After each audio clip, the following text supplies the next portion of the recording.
বন্ধুরা এখন স্লোগান লাগবে না, তোমরা সবাই অনেক স্লোগানে পারদর্শী, ভালোভাবে তোমরা স্লোগান দিতে পারো, সেই বিশ্বাস আমার আছে, তোমাদের ভালোবাসা আমার আছে। তোমরা যদি কথা না বলো, এখন আমার কথাগুলো শোনো, তাহলে আমি খুশি হব। এই মুহূর্তে তোমরা কেউ কথা বলবো না, কারণ এবারে নির্বাচনটা বিশেষভাবে গুরুত্বপূর্ণ। আপনারা জানেন 16 বছর ধরে স্বৈরাচারী শেখ হাসিনা এই বাংলাদেশের মানুষের কথা বলার অধিকার ছিনিয়ে নিয়েছিল। বাংলাদেশের মানুষের ভোটের অধিকার হরণ করেছিল। বাংলাদেশের মানুষের তরুণ প্রজন্ম, যাদের বয়স 35-এর নিচে, যারা আজকে স্লোগান দিচ্ছে, তারা জীবনে ভোট দিতে পারে নাই। পর্যায়ে বাংলাদেশের এই সময়টাতে এসেছে, বাংলাদেশের মানুষের জন্য সুযোগ সৃষ্টি হয়েছে 5ই আগস্ট জুলাই বিপ্লবের মাধ্যমে। সেই জুলাই বিপ্লবে যারা শহীদ হয়েছে, তাদের আত্মার মাগফিরাত কামনা করি এবং দোয়া করি মহান রব্বুল আলামিন যেন তাদেরকে বেহেশতে নসিব করেন।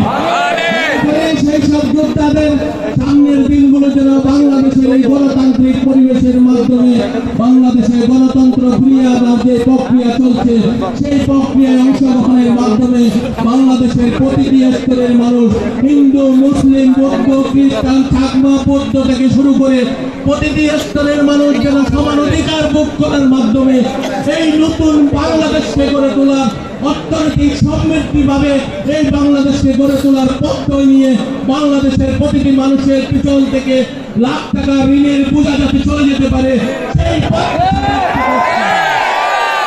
সংগ্রামী বন্ধুরা, স্লোগান বেশি দিবেন না। আবারও বলছি, স্লোগান দেওয়ার দরকার নেই। আপনাদের সেই চেহারাটা আমি যেটা দেখছি, আপনাদের সেই আন্তরিক ভালোবাসা আমি যেটুকু দেখছি, আপনাদের চোখে আমি চোখ রাখতেছি।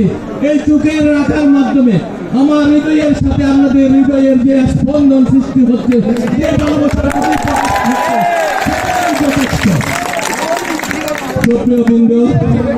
প্রাথমিকভাবে 3রা নভেম্বর বাংলাদেশ জাতীয়তাবাদী দলের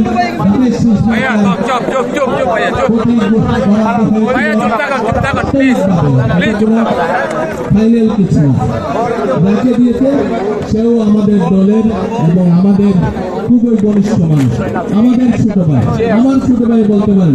মোরসালিন জফর, আমাদের ঈশ্বর নিজামী এবং সালাউদ্দিন একসাথে গড়ে ওঠে। বিশেষভাবে আমাদের সিনিয়রদের কথা আমি আলাদাভাবে বলছি না, এটা বিশেষভাবে বলছি যে বিশেষ কারণে আমার সাথে তো জাকির সাহেব, আমাদের সুলে আহমদ সাহেব, আমাদের কমল কদর সহ আরো অনেকেই, অনেক নেতৃবৃন্দ আছে। আমি কেন বিশেষ 4 জনের কথা বলছিলাম, সেই যখন 2004 সাল থেকে আমি যখন ধানের শীষ প্রতীকের জন্য যুদ্ধ শুরু করেছি বা আমি নেমেছি, তখন থেকে এই তরুণ প্রজন্মগুলো আমার সাথে কাজ করেছে।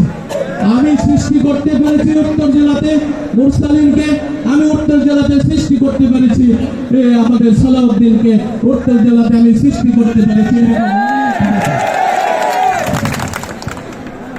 সাময়িকভাবে সেজন্য আমাদের ভিতর থেকে দল বেছে নিয়েছে, সেটা কোনো ইয়ের কারণ না।